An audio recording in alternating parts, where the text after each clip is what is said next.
Ouais, je vois le coup. Mais il nous a donné à faire.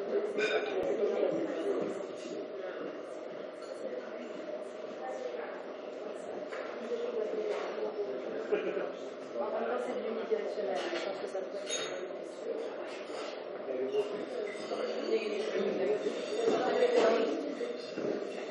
Un bot, On n'a pas la version finale.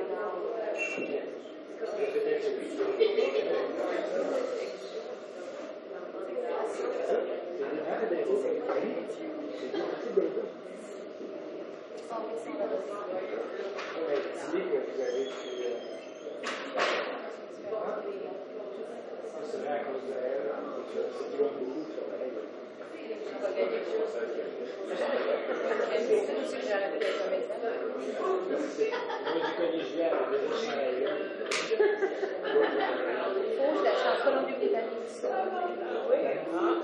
Après 2 pièces, value vélo.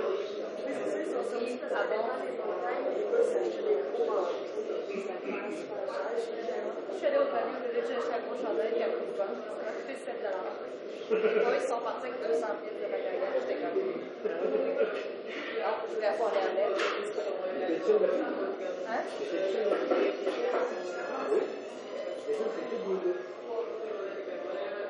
Ça, c'était pas la tournée avec Gabriel Nissan.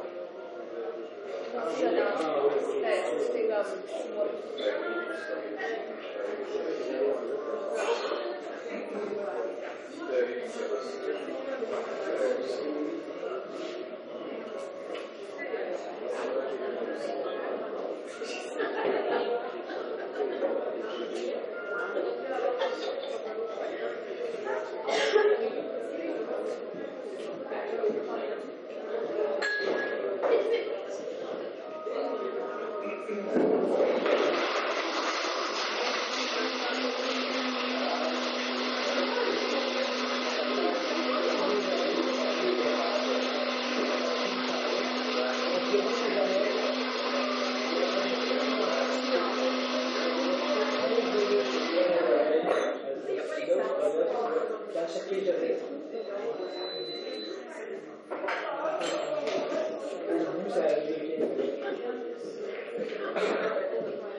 Je brûlais le mort. Je brûlais le mort. Le mort.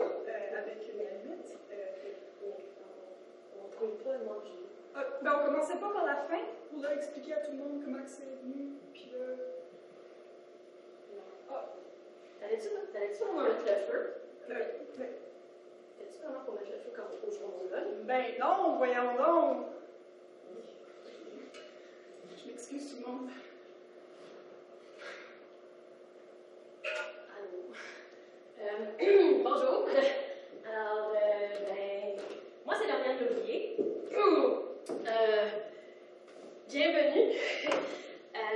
Je suis une candidate à la maîtrise en recherche-création à l'Université d'Ottawa et je m'intéresse au théâtre d'objets. Alors, à force d'étudier le théâtre d'objets, j'en suis venue à vouloir un petit peu toucher dans la pratique et finalement, j'ai tellement aimé ça que je me suis dit que j'en ferais un laboratoire avec Julie Malenfant.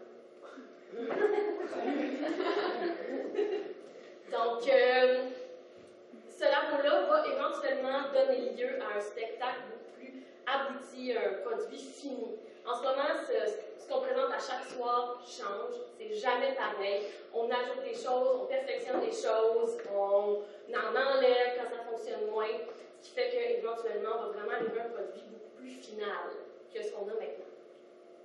Donc, avant de continuer, j'aimerais ça vous dire que les sorties de secours sont en arrière de vous et qu'il y en a une autre par là en arrière dans le fond des coulisses. Fait que je vous conseille plus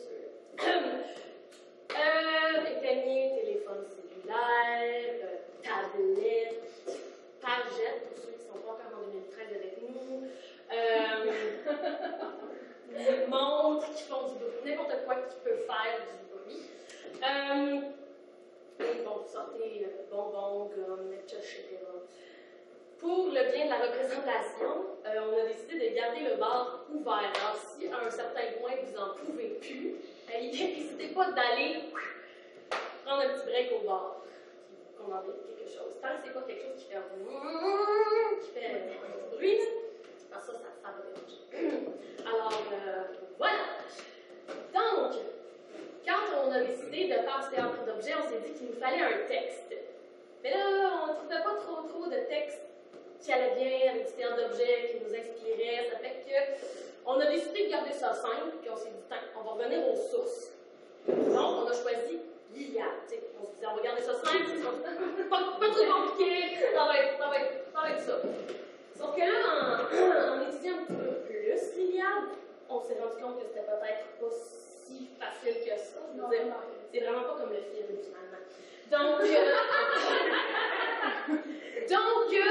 a fallu faire un petit peu plus de recherche et avant de vraiment se lancer dans la matière, il va falloir que je vous explique, que je vous mette en situation, que je vous explique un petit peu plus c'est quoi l'Iliade, parce que c'est vraiment pas quelque chose qui peut se résumer en une phrase de même. Laissez-moi juste prendre mes lunettes, là.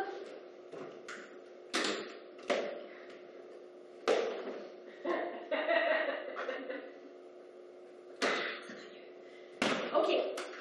Donc, au tout début, il y avait 4 équipes. Ben, 4 clans. OK. Alors, il y avait le clan de Hélène, le clan des Grecs, le clan des Troyens, puis le clan des dieux. Mais eux sont comme pas vraiment importants. Voilà. Donc, dans le clan Hélène, au tout début, il y avait une femme qui s'appelait Léda. Léda, c'était la femme de Pindare. Pindare, c'était le roi de Sparte. Ben, elle, c'était la reine de Sparte.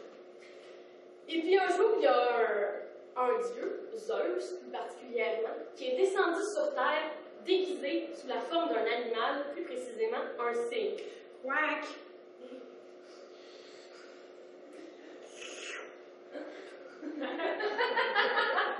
À la vue de ce bel animal, Léda n'a pas été capable de se contenir et elle a succombé à son charme. Fais-moi des œufs!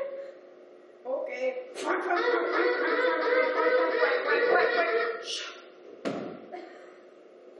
Oh, mais on est déjà parti! Mais c'était juste 10 secondes! Oh. Donc, alors, après cette brève histoire d'amour, Léda a accouché d'un œuf.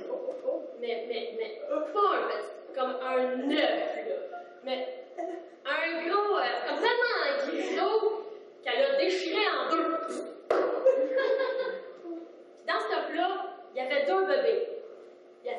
Pollux, comme dans Castor et Pollux.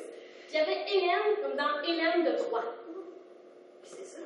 Hélène de Troie, en fœtus.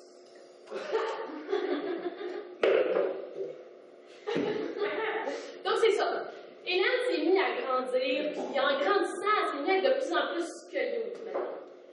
Tellement qu'au fil du temps, une fois adulte, tous les hommes se sont mis à dire que Hélène, c'était vraiment la plus belle femme de la Grèce. Alors, arriva ce qui devait arriver. Un jour, Thésée, qui est un monsieur, va kidnapper Hélène. Mais Hélène, elle avait quand même 2 frères assez tough. Fait que ces 2 frères-là sont allés la rechercher et l'ont ramenée à la maison. Ce qui fait que là, Tyndare, qui était comme devenu le père adoptif d'Hélène, parce que Zeus n'était pas très présent dans son enfance, s'est dit, peu importe à qui je donne Hélène en mariage, la marque va pas loin. Fait qu'il a dit, OK, je vais appeler tous les rois de la Grèce qui ont le goût de marier Hélène. Plus précisément, 31. Alors, il a appelé ces 31 rois-là, puis il leur a fait prêter serment. Un serment qu'on a appelé le serment de Tyndare.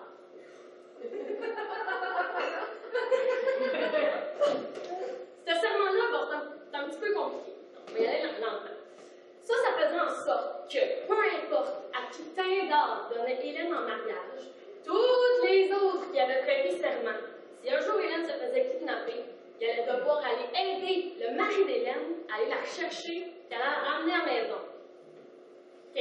Donc, Hélène, elle a été mariée à Ménélas. Ménélas, il était beau, il était grand, il était fort, puis il était riche. Puis il est devenu le roi de Sparte par intérim. Donc, le serment faisait en sorte que si un jour Hélène se faisait kidnapper, tous les rois grecs qui avaient prêté serment allaient devoir aller aider Ménélas à aller chercher Hélène et à la ramener à la maison. C'est clair? Oui. Good. OK. Donc, non seulement Ménélas était beau, grand, riche et fort, il y avait aussi comme frère Agamemnon. Agamemnon, ça c'était le roi de tous les Grecs et le roi de Mycène. OK. Maintenant, on tasse les Grecs. Puis là, on s'en va à Troie. Ilion. La ville de Troie s'appelle aussi Ilion. Fait que Ilion, Iliade. OK. Donc,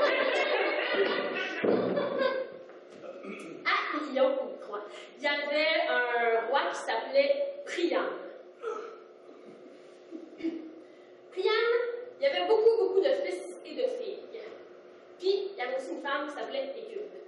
Un jour, un oracle, ça, c'est une espèce de chaman qui parle aux dieux puis qui va dans le futur. Là. Puis il se trompe jamais. Donc, il y a un oracle qui a dit à Priam, ton prochain et dernier fils causera la perte de Troie. Alors là, Priam s'est dit, Priam a pris la décision que n'importe quel père aurait pris à l'époque. Il s'est dit, il faut que je tue mon bébé. Mais là, une fois le petit Paris né, c'est un petit peu trop cute. Il n'a pas été capable. Fait qu'à la place, il s'est dit, je le sais, je vais aller. Je vais aller le mettre tout en haut du mont Ida. Ça, c'était la plus haute montagne. Puis là, je vais laisser mon bébé là. Il va mourir naturellement par lui-même.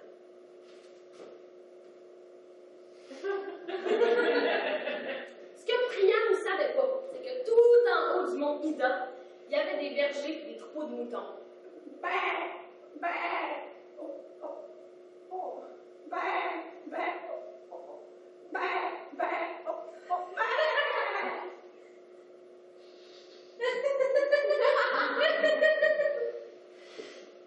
Donc, il y a un berger qui a trouvé Paris et qui a décidé de l'élever comme son propre enfant.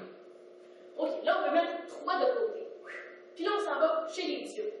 On s'en va sur l'Olympe. Alors, sur sur l'Olympe, à ce moment-là, il y avait un méchant party.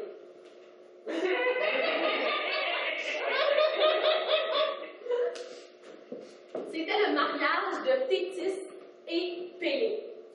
Thétis et Pélée, ils avaient invité tous les dieux et les déesses, sauf une, Iris, la portienne. Iris, c'était la déesse de la discorde. Quand elle a su qu'elle n'avait pas été invitée au mariage, pour se venger, elle a envoyé une pomme aux dieux et aux déesses. C'était une pomme en or. Bon, mettons qu'on n'avait pas vraiment le budget, là, c'était une pomme en or. Sur cette pomme-là, il était marqué « Pour la plus belle ». Plus tard, on va appeler cette pomme-là la pomme de la discorde. Ce qui fait que là, ça n'a pas été long que la chicane a pogné. Il y a 3 déesses qui se sont mis à se battre pour qui allait avoir la pomme. Parce que tout le monde sait que le but ultime d'une femme dans la vie, c'est d'être la plus belle.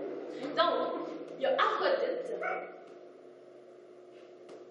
Ah oui, mais Aphrodite avait parlé de ça la dernière fois.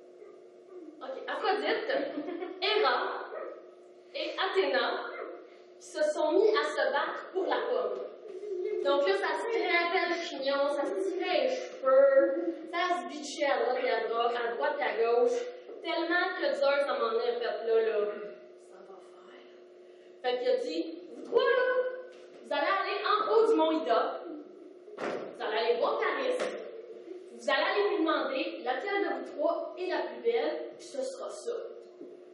Alors notre jeune Paris qui avait grandi, qui était devenu un jeune homme plein d'hormones,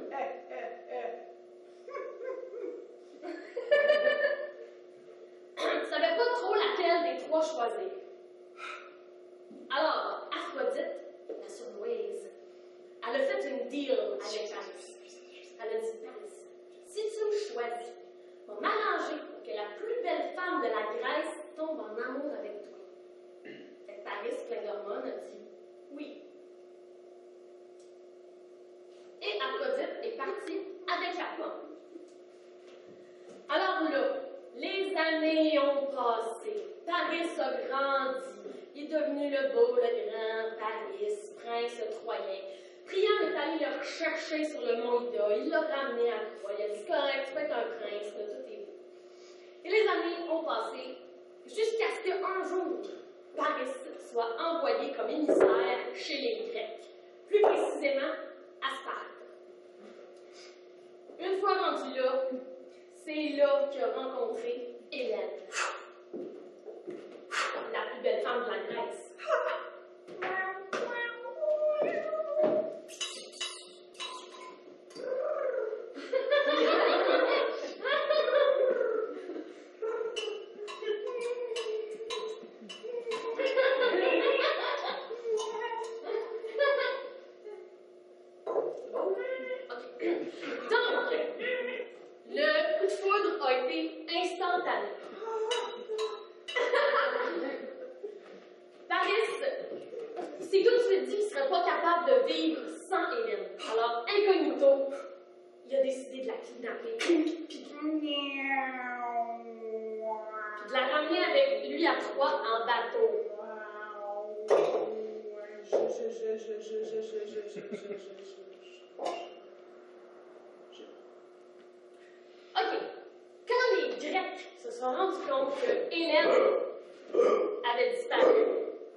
Leur bateau sur la plage, juste en face de Troie.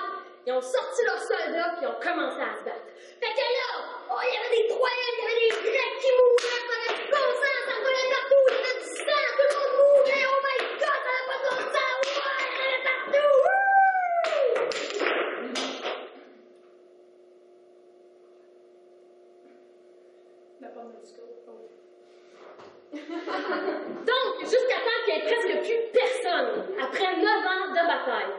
Ouais, je sais ce que vous vous dites, là. 9 ans, on dirait que dans le film, ça dure 3 semaines. Mais non, l'Iliade, ça a duré 10 ans en tout. Alors, après 9 ans de bataille sans fin, Agamemnon était exaspéré par cette guerre interminable. Je suis exaspérée par cette guerre interminable. Alors là, il a décidé d'attaquer Troie par surprise. Je décide d'attaquer Troie par surprise. Quoi? Il va attaquer Troie par surprise? Hey, mec, on est attaqué par surprise! Zut. Une fois sur le champ de bataille, Paris, à la vue de Ménélas, prend une part qui se sauve.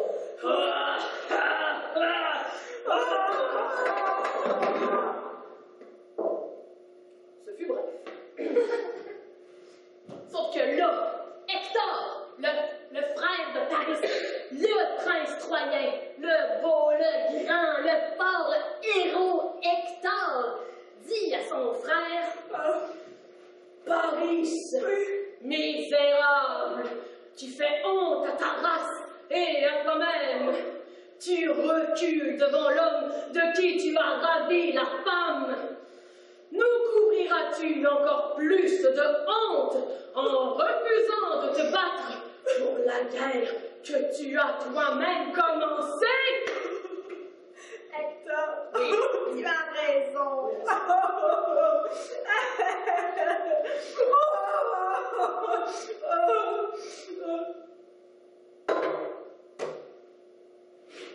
J'ai comme pas lu l'Iliade.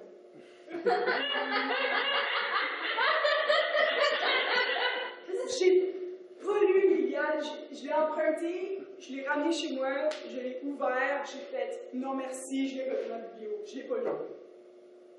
Mais voyons, Julie, comme c'est parce que ça fait 2 mois qu'on répète, là, t'aurais pas pu penser à ça avant? C'était tout de l'impro. À chaque répète, tu improvisais la même phrase, la même idée. Coïncidence. Coïncidence. 100% coïncidence. Parce que là, qu'est-ce qu'on fait? Je sais pas. Tu sais, Julie, j'ai comme pas encore noté ton dernier travail. Oh oui, t'es mon prof, c'est vrai. Stop les 2 armées! Je me battrai contre Ménélas et le vainqueur gagnera Hélène et toutes ses richesses. Mon argent! C'est quoi ça? Hélène et toutes ses richesses? Je suis pas juste un objet. Hein? Comment tu peux me gambler de même, paresse de Troie? Hein? Je suis pas un trophée. Tu peux pas juste dire de même, t'auras Hélène en échange si tu gagnes. Non, c'est quoi cette affaire-là? Hein? Tu peux pas faire ça, Paris. Tu pensais que je m'en rendais pas compte? Tu pensais que j'allais laisser passer ça de même? Et tu me prends? Espèce de bougeard! Je te déteste, je te déteste, Paris de Troie! Ça va faire! Hélène, retourne à la maison. Oui, mais c'est parce que...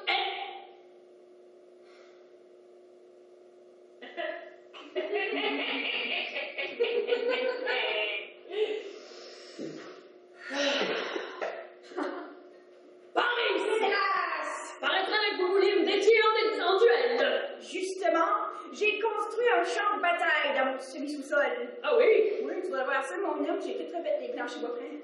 Hein? J'ai même retapissé les murs, puis les divers ascenseurs sont tout en cuivre. Puis la plasma 27 pouces, surround sound, Blu-ray. Tu vas voir ça, mon homme. Cinéma maison? Ben oui, ça fait. T'as beau. Ouais, c'est vraiment beau, tu vas aimer ça. Créateur central? Ah oui. Paris! Ménélas! Allons-y! OK, prenons l'ascenseur.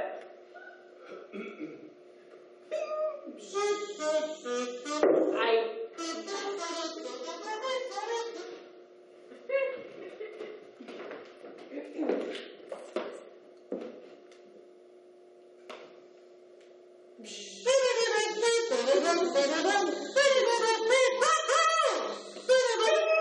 Ménélas! Paris!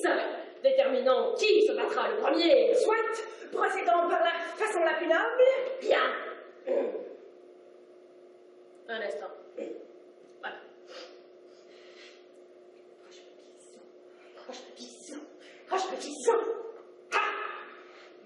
serais mon meilleur soldat? Aspargus! Bien. Oui, sûr! Aspargus, oui! Utilise tes talents d'archer pour défier Ménélas. Oui, sire! Je m'y lance.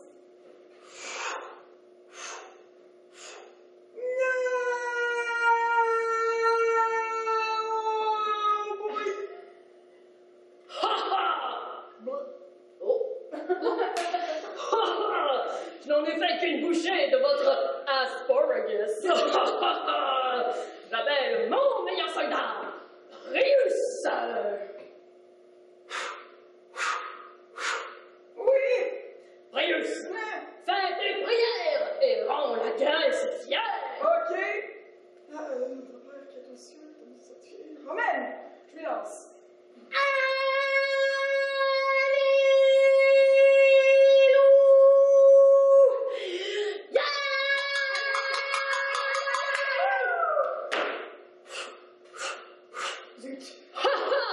J'appelle mon arme secrète, mon bras. Bon, ben, je vais prendre les escaliers.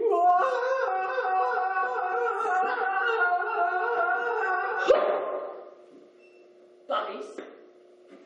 Paris.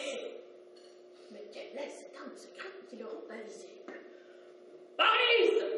Chochotte, montrez-vous. Et les mecs, les deux mecs qui restent, les mecs, c'est à nous venger. Je me lance contre Ménélas.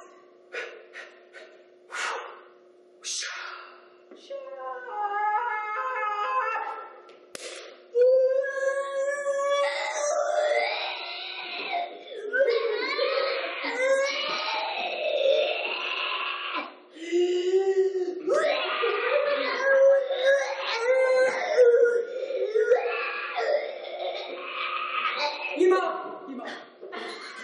Game over. Mais quel est ce game over que j'ai voir? Oh là là.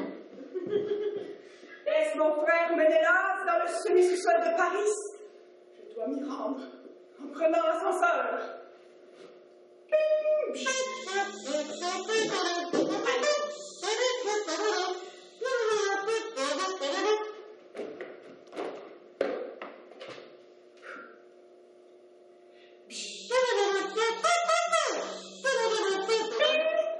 Ah non, mon frère Ménélas est décédé et sa bouche est détachée de son corps. Ah, Ménélas, moi de sang, que vais-je faire sans toi? Eh bien, s'il est mort, je peux partir. Au revoir tout le monde. Plaît-il? Ménélas, je vous croyais décédé. Non, non, il me restait encore une vie. Soit. Ménélas, Agamemnon. j'ai justement élaboré un plan d'attaque dans mon semi-grenier. Oh, allons-y. Prenons l'ascenseur.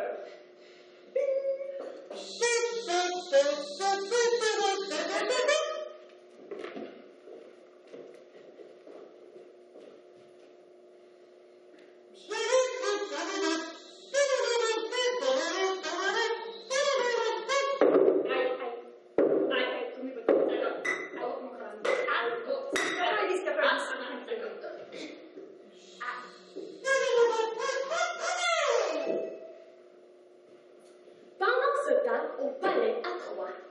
La la la, je suis une princesse, ou pas je suis reine, je me promène dans ce palais.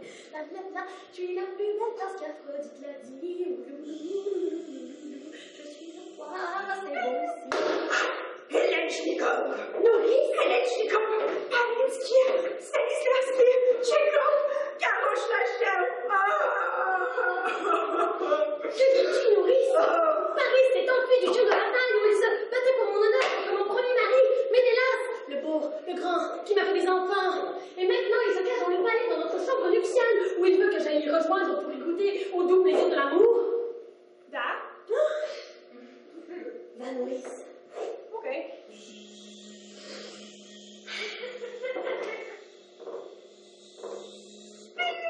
Hélène, faisons l'amour. Paris, comment oses-tu te montrer à mes yeux? Comment oses-tu te sauver du champ de bataille où tu te battais pour moi, que tu m'avais gamblé devant mon mari, Ménélas, le beau, le grand, qui m'a fait des enfants? Et toi, qu'est-ce que tu m'as fait? Tu m'as caché, tu m'as mis jusqu'ici, tu n'as du bateau, il est mort. Hélène, tais-toi, faisons l'amour. Non. Soit. Fine.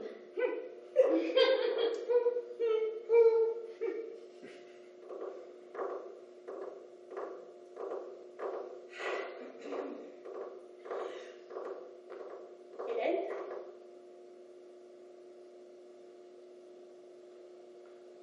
Je t'offrirai des bijoux. Mes bijoux, je suppose. Fine.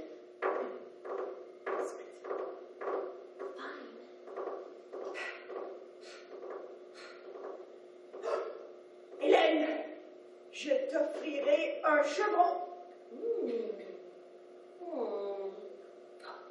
Mais non, Paris, le dernier chevron, on l'a donné en sacrifice. Ah.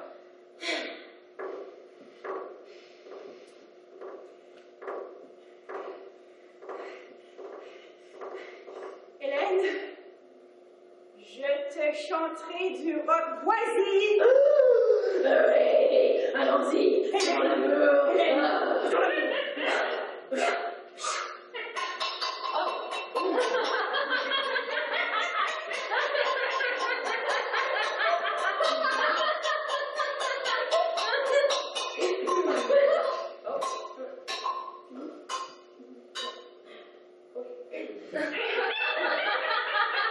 Donc, pendant que tout ça se passait dans sur le champ de bataille, il y a 53 soldats qui sont morts pendant ce temps-là. 54, 55, 56, 57, 58, 59, 60. et ainsi de suite. Bon. Là, je sais ce que vous demandez. Il est où Achille? Il est où Achille? Inquiétez-vous pas, il s'en vient. Il aime ça être fashionable be late au party. Donc, pendant que tout ça se passait, les Grecs se sont mis, à force d'être stockés sur une plage, à manquer de soldats, de bouffe, de femmes, puis à aller de village en village autour de Troie pour piller la bouffe, les soldats, les femmes. Donc, quand ils trouvaient un village, ils se mettaient à le piller. Là, ils prenaient l'argent, ils prenaient la bouffe, ils prenaient les femmes. Une fois qu'ils avaient pris tout ça, ils ramenaient ça au campement, puis ils se splittaient ça toute la gang. Le premier à choisir ce qu'elle allait prendre, c'était le top des kings. Puis le dernier, ben, c'était le moins des kings. Ce qui fait qu'un jour, dans le butin, il y avait une fille qui s'appelle Briseis. Briseis. C'est un peu compliqué comme nom, on va l'appeler Bianca. Brigitte. À l'âme Brigitte. Brigitte? Brigitte. Ok, Brigitte. Donc, dans le butin, il y avait Brigitte. Alors, Achille a choisi comme butin Brigitte, puis il l'a pris pour femme. Parenthèse. Paraîtrait-il que Brigitte est restée vierge jusqu'à la fin?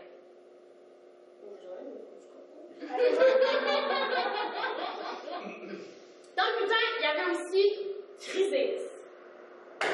Bon, Chrysis aussi, c'est compliqué. On peut l'appeler Clara. Christine. À l'âme Christine. Christine? Ok, Christine. Donc, Christine a été choisie par Agamemnon. Oh.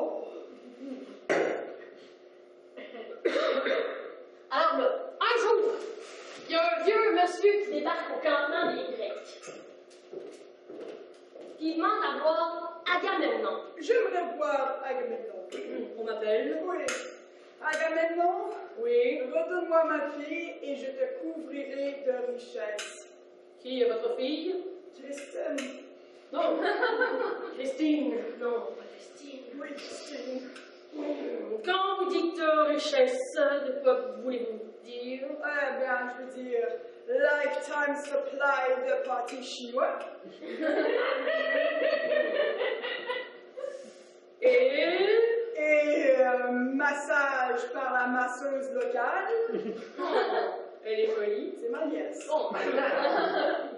Et et je recoordonnerai vos souliers. C'est tout? Bien, oui. Vous négociez pas mal ça, vous autres? Garde! Mettez-moi ça en porte! Sauf que, ce que Agamemnon savait pas du papa de Christine, c'est que c'était un prêtre d'Apollon. Un prêtre d'Apollon, là, ça c'est une espèce de Haman là, qui peut prier les dieux, puis jeter des malédictions, puis jeter des mauvais sorts. Là, il a fait une espèce d'incantation autour d'un chaudron.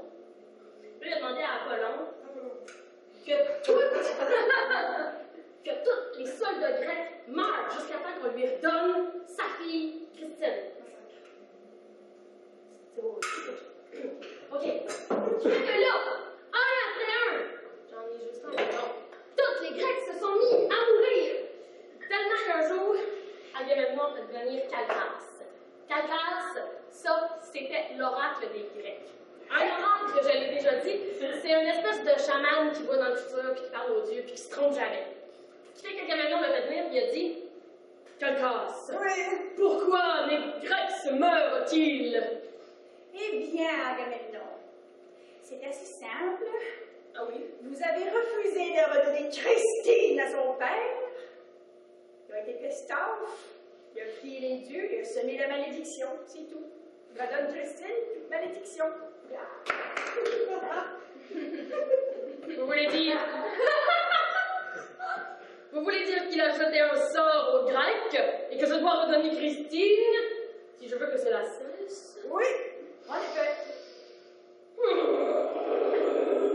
Maudit oracle, viens ici!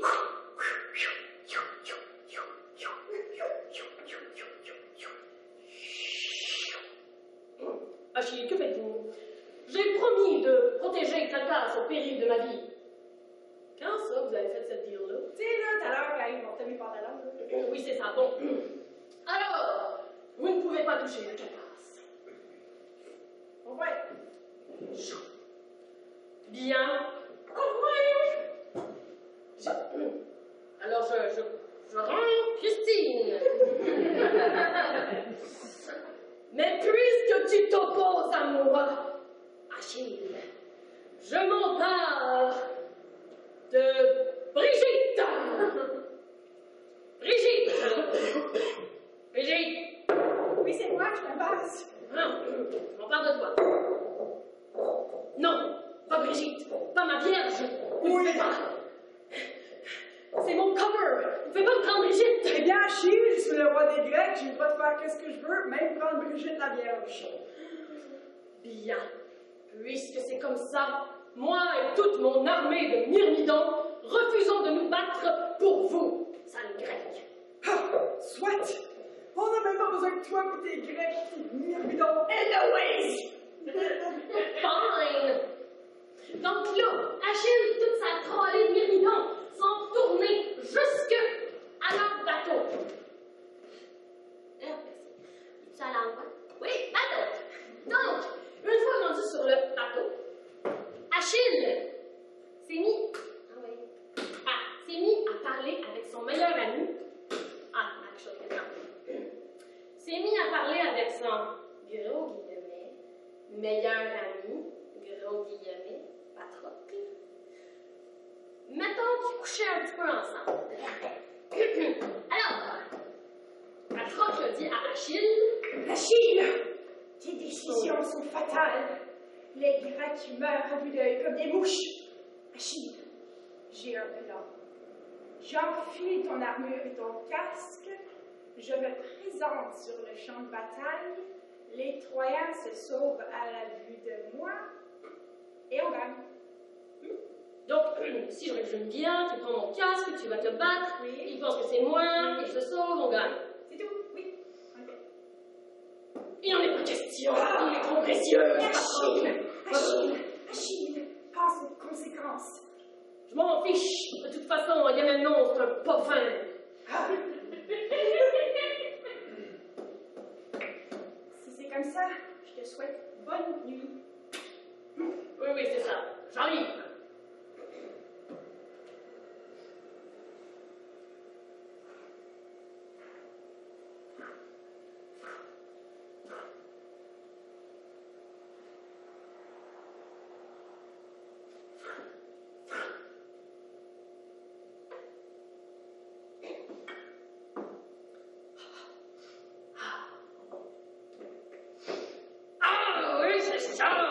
moi tes chevilles. Oh, enlève tes genouillères. Non, non, garde, car c'est ça, oui. Oh, oui, c'est ça. Oui, c'est ça. Oh, oui.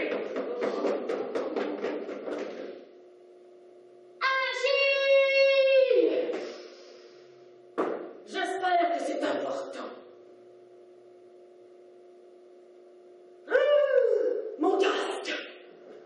Pendant ce temps-là, sur le champ de bataille, le plan de Patrocle, mon lacet, le plan de Patrocle avait marché.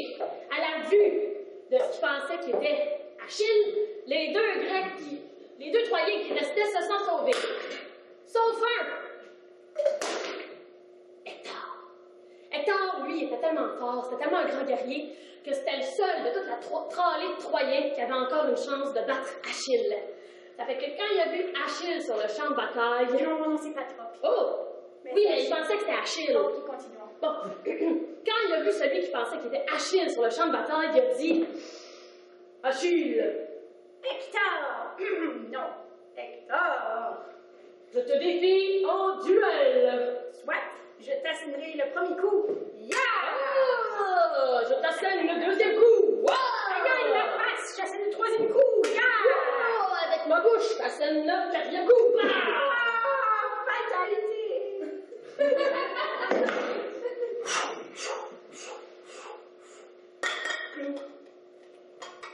Ha ha! On a gagné! Eh les mecs, la victoire est à nous! Achille est mort! Je l'ai tué! C'est moi le meilleur! J'ai même son casque! Oh non! Ce n'est pas Achille! Son petit peu!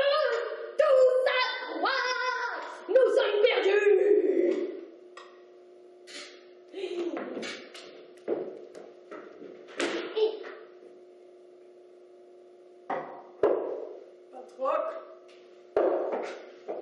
Patrocle.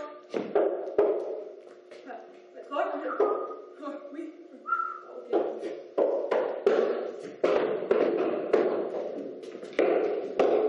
Patrocle! Non!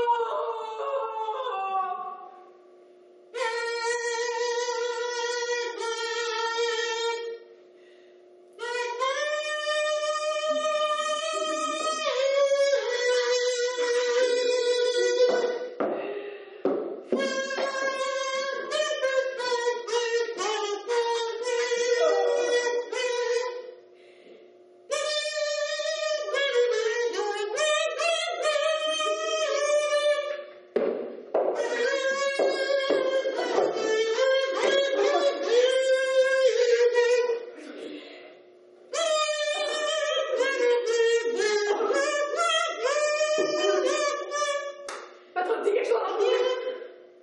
Achille! C'était!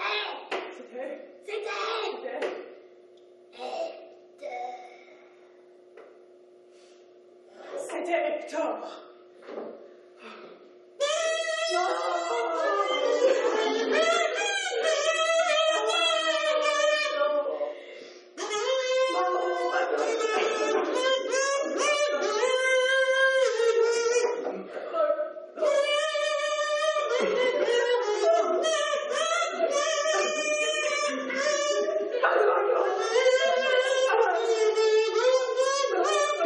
Bon, bonne affaire de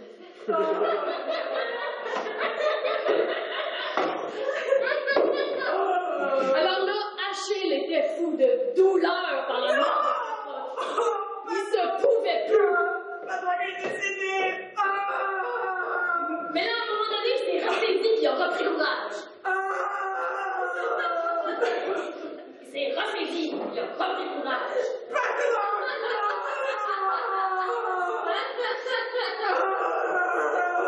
Il s'est ressaisi et il a repris courage. Vengeance! Mon casque.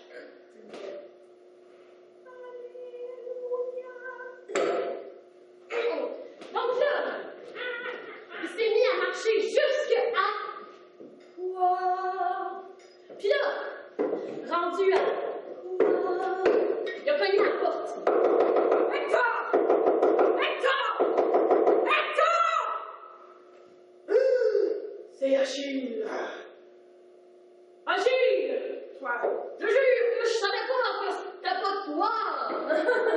je m'en fous. Mon bien-aimé est mort. Nous nous battrons jusqu'à temps qu'un de nous meure.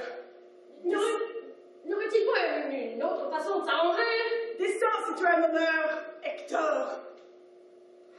Bien, je descends. Peuple troyen, je m'adresse à vous peut-être pour la dernière fois. Je descends pour protéger la ville, pour son honneur, pour sa sécurité et pour mon propre honneur. Mais surtout pour mon propre honneur. Adieu, peuple troyen. Adieu, peuple troyen. Oh, quel est donc au chier.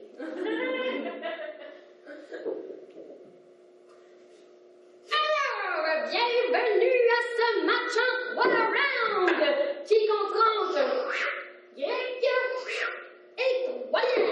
Attention, les paris sont ouverts, faites vos jeux. Il s'agira d'un match en 3 rounds. Ce match déterminera qui des Grecs ou des Troyens sont les plus forts. Alors, laissez-moi vous présenter les champions. À ma gauche, Achille, fils de déesse, grand fort aux multiples exploits. On se souviendra de lui dans les siècles à venir. Applaudissez-le bien fort.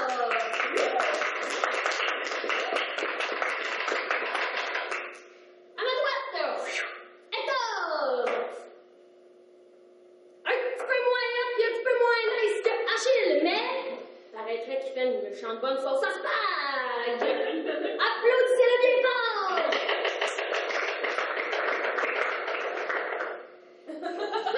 Bon, bien. Les paris sont ouverts, attention. Messieurs, vous êtes prêts? Oui. Oui. Bien. Premier round. Je représente Hector. Je représente Achille.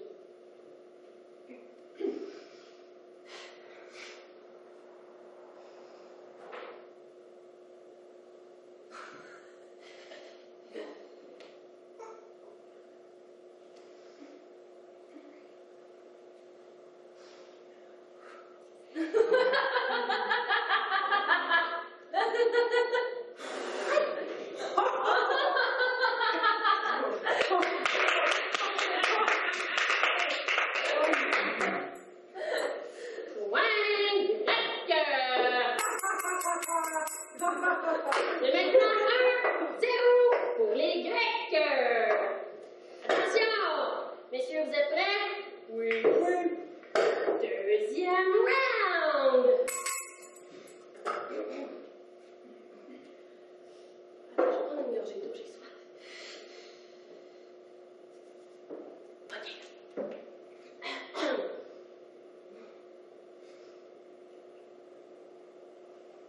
Je te tiens par la manchette, tu me tiens par la manchette, le premier qui rira aura une tapette.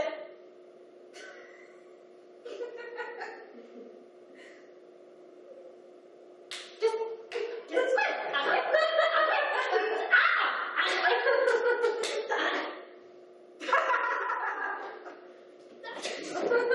Ben là, je pensais que t'as perdu.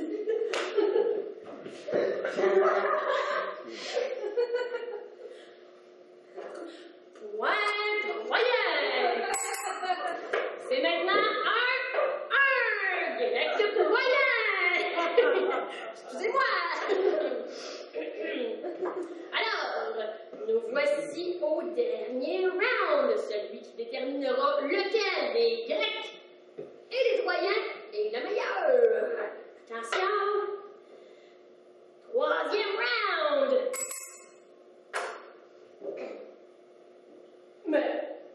Mais, c'est pas trop que... Quoi?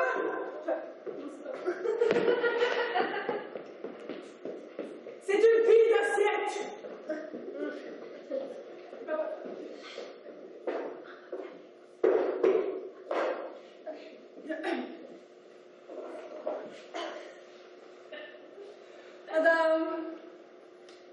Madame. Madame, ce n'est pas vraiment Hector. Oui, c'est vraiment Hector. Ce n'est pas vraiment un verre de bière que vous buvez. En fait, c'est mon ennemi. C'est mon ennemi. C'est... Madame, vous êtes un peu à traître en ce moment. Madame, redonnez le verre de bière, a.k.a. Hector, et tout se passera comme prévu. Correct, on va encore atteindre le point.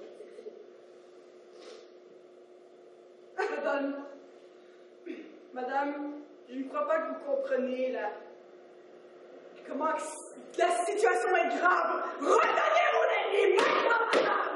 Ok, on va le redonner. Oui, excusez-moi, vous montrez mes talents de... Oh, excusez-moi, je vous ai pilé sur le pied. Oh. Vous montrez mes talents de camouflage. Vous êtes vraiment mauvais. Oui. Je manque de pratique. Hector? Oui. Nous avons tous une faiblesse dans la vie. Oserais-je même dire un talon d'Achille? Hector, je sais c'est quoi ta faiblesse. Mais non, je n'ai pas de faiblesse, moi. C'est le javelot. Mais non, je suis très bon au javelot. Eh bien, je me lance. Kia.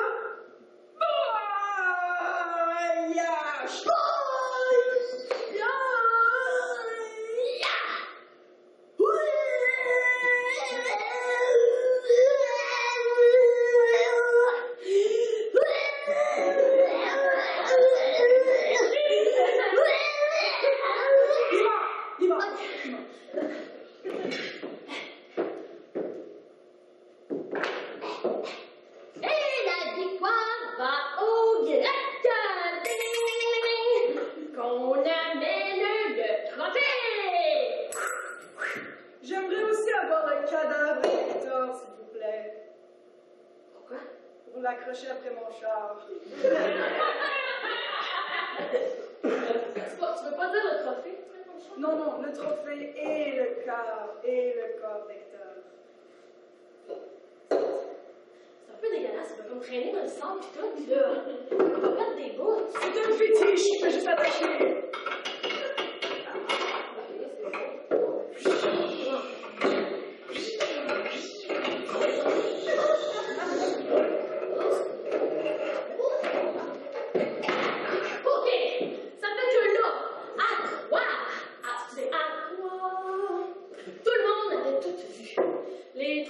Était désespéré. Hector, pour toi, c'était plus qu'un prince, c'était plus qu'un guerrier. C'était tout, c'était la victoire incarnée. 300 Hector, c'était comme Super Mario Bros. Sans Mario Bros. C'était Batman qui Robin avec juste Robin. C'était comme la vinaigrette sans vinaigre. Oui, bon. Ok. Ça fait que là, Priam, le roi de Troie, était mort de douleur. Je suis mort de douleur. Alors là, déguisé et undercover, il a décidé de marcher jusqu'au campement des Grecs. Une fois rendu là, il s'est jeté aux pieds d'Achille. Achille, je viens de faire ce qu'aucun homme n'a fait jusqu'à date. Je viens d'embrasser les pieds du meurtrier de mon fils. Qui es-tu, vieil homme? Je suis Priam, roi de Troie et père d'Hector.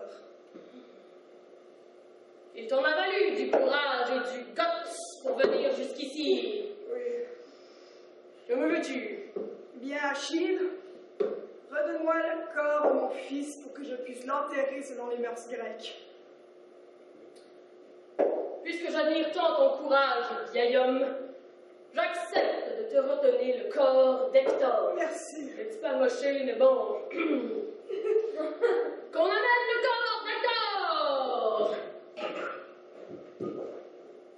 Ça fait que là, Priam, le vieux roi de Troie, vraiment faible, a pris le corps de son fils Hector, puis l'a traîné jusqu'à Troie pour lui donner des funérailles comme du monde.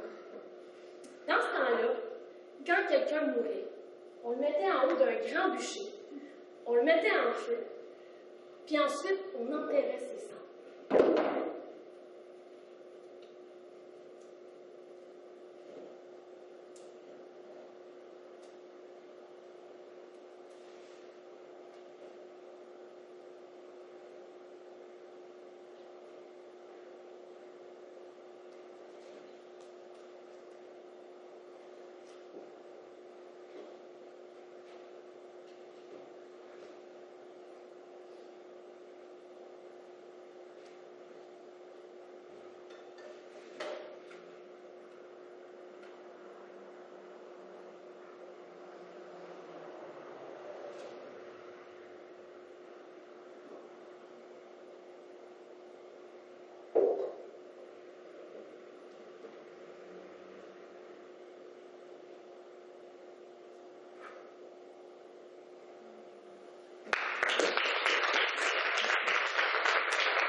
Ce soir, c'est très, très, très apprécié.